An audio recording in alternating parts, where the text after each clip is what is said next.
রাবীন্দ্রিক সাজ মানেই ১৬ আনা বাঙালিয়ানা। রাবীন্দ্রিক সাজের ক্ষেত্রে আপনার মেকআপটি কেমন হওয়া উচিত তাই দেখাবেন আমাদের beauty expert Sharmin Kochi.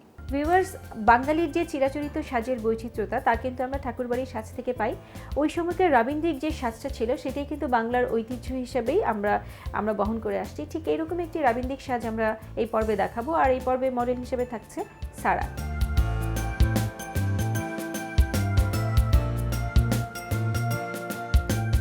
Viewers, খুব বেশি সাজের কিন্তু অতিরিক্ততা ছিল না ওই সময়, কারণ খুব বেশি সাজের উপাদানগুলো আমাদের ওই সময়কার ছিল না। লিপস্টিক, কাজল এটি দিয়েই কিন্তু সাজতে পছন্দ করতো মেয়েরা।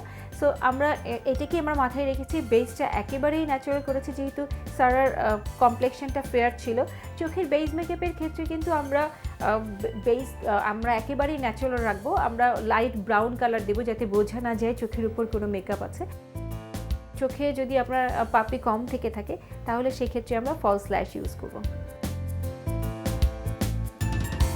চোখের বেসটাকে ব্রাউন করব এবং সেই ব্রাউনের উপরে কাজল দিয়ে আমরা আইলাইনার দিয়ে কাজলের মতো করে মোটা করে আমরা 60s স্টাইলটা আমরা ফলো করব। 60s-এর মতো করে আমরা চোখটা এঁকে দেব।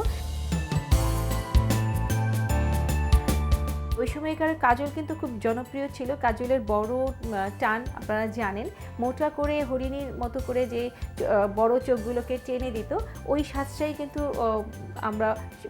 আমরা এখন দেখতে পাই। সো আমরা শুধুমাত্র কাজল, লিপস্টিক এবং বেইজের যে কালারটা সেটা ন্যাচারাল রেখে আমরা এই রাবীন্দ্রিক সাজটা দিব। আর লিপস্টিকের কালার হিসেবে যেহেতু শাড়ি আমরা সাদা এবং লাল পাড়, এবং ওই সময়কার লাল লিপস্টিক খুব জনপ্রিয় ছিল, আমরা অরেঞ্জ রেড আমরা প্রেফার করেছি এবং আমরা সেই অরেঞ্জ রেডটি আমরা ঠোঁটে অ্যাপ্লাই করেছি। অরেঞ্জ রেডের সাথে আমরা লিপ লাইনার হিসেবে আমরা ডিপ রেড কালার দিয়েছি, মাঝখানেরটুকু আমরা অরেঞ্জ রেড দিয়েছি।